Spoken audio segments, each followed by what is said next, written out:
Hello everyone, welcome to the History Observation Room. In today's video, we'll be explaining a very rare piece of historical footage. The Berlin Olympics.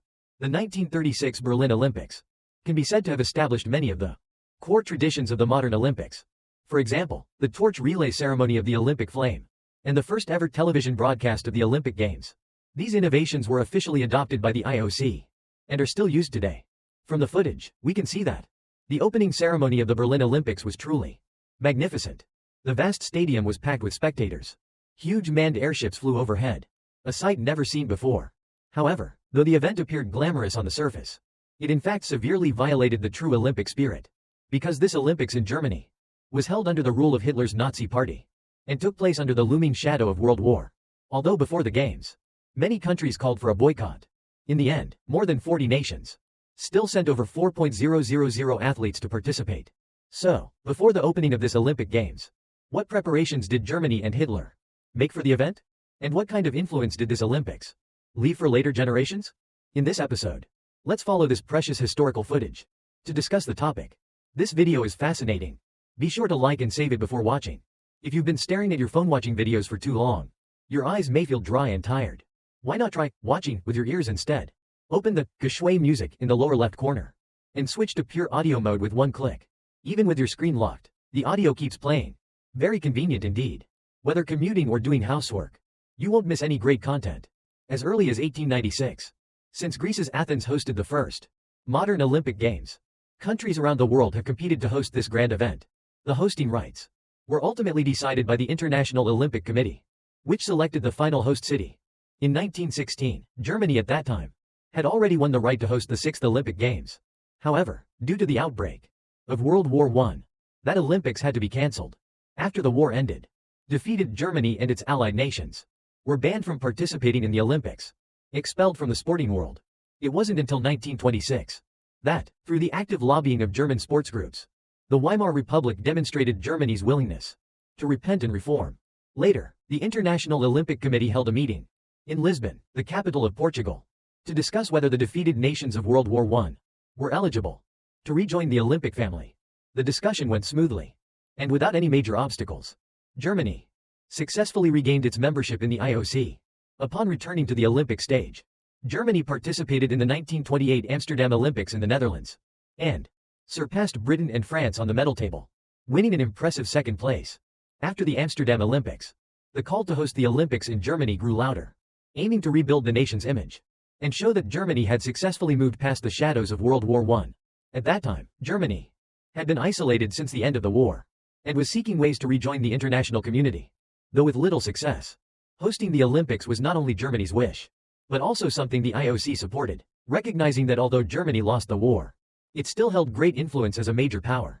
To gain Germany's support, therefore, the IOC actively promoted the idea of hosting the Olympics in Germany.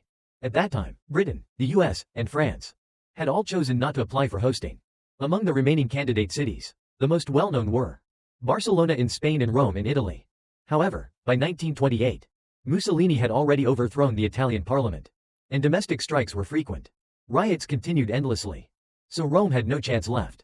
As for Spain, at that time, the Second Spanish Republic was also in a period of turmoil. Franco, the Phalangists, and other reactionary forces were stirring restlessly. Civil war could break out at any time.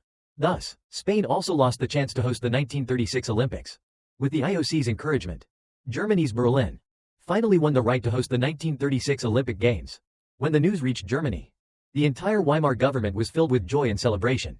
However, many Germans still opposed holding the Olympics. The most prominent among them was Hitler and his followers. When they learned that Berlin would host the Olympics, their first reaction was complete resistance, declaring that the Games were merely a trick of Jews and pacifists. They claimed that German athletes competing with black athletes would disgrace the dignity of the Aryan race. However, Hitler had not yet come to power, so his opposition carried no weight. After all, before President Hindenburg, Hitler still had to remain respectful and humble. Hindenburg was the president of the Weimar Republic at the time. With his military background and political wisdom, he held great prestige in Germany. For Hitler to gain political power, he had to rely on Hindenburg's authority to consolidate it. Therefore, in Hindenburg's presence, Hitler had to keep a low profile. In 1933, President Hindenburg passed away. Hitler then rose to power and ruled Germany. He first openly violated the Treaty of Versailles by expanding the military. Then he sent troops into the demilitarized Rhineland, constantly provoking neighboring countries. Another world war seemed imminent. So, under such circumstances, many nations opposed holding the Olympics in Berlin, because the spirit of the Olympics is centered on peace and friendship. Yet Hitler's intention to wage war was already quite obvious. The International Olympic Committee then sent a delegation to Germany to investigate whether Berlin was suitable to host the Olympic Games.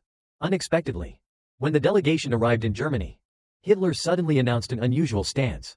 He would fully support the Olympics. At that time, the German capital, Berlin, had already been filled with modern high-rise buildings. The city's infrastructure was complete, and the transport network was well developed. Before the opening ceremony, Berlin even held international auto and aviation exhibitions. Among other events, many districts were thriving with development, showing scenes of prosperity and vitality.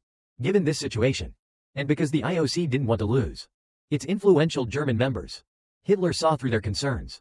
He made a show of promising full support for the Games, even claiming he would not exclude Jews from participating. Ultimately, despite heavy pressure, the IOC still insisted and ensured that Berlin secured the right to host the 1936 Olympic Games. At that point, Hitler did indeed begin preparing for the Olympics in full force. But that didn't mean he truly accepted the Jews. Initially, Hitler wasn't interested in hosting the Olympics at all. However, Germany's international reputation was quite poor at the time.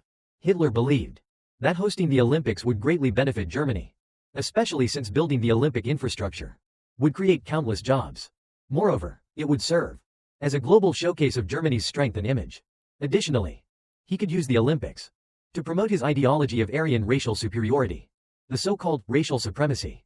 Thus, for this grand performance, Hitler completely changed his attitude toward the Olympic Games. With one decisive order, he directed the finance ministry to allocate 20 million marks to fund the Berlin Olympics. Not only did the city undergo a complete renovation, they even decided to use granite and marble to build another massive arena, the German Stadium, seating 100,000 people. A swimming pool with 20,000 seats was also constructed, along with a gymnastics hall and basketball courts. This entire series of projects was personally supervised by Germany's chief architect, Albert Speer. To improve the living conditions for Olympic athletes in Berlin, Germany also pioneered the concept of the Olympic Village. Berlin built 140 temporary dormitories for that purpose, fully meeting the athletes' daily needs during the competition. Their living conditions were well taken care of. Aside from massive public works, Germany in the 1930s placed great emphasis on physical fitness for its citizens. The goal was to build a nation of strong bodies. Not only students at schools, but also employees in companies were required to participate in exercise. Every day, classes and work were paused for half an hour of physical activity, particularly for young people aged 14 to 18. Most had to join the Hitler Youth, a semi-militarized organization. Young men and women, in addition to their studies, had to undergo various forms of physical and endurance training. This was one of the reasons Germany dominated the Berlin Olympics.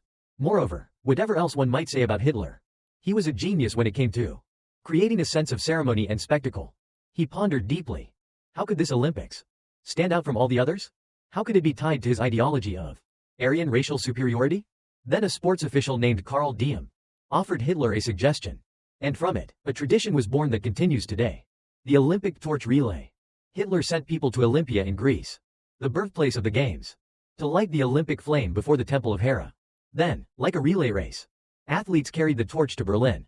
The route stretched from Greece through Bulgaria, Yugoslavia, Hungary, Austria, and Czechoslovakia, before finally reaching Germany.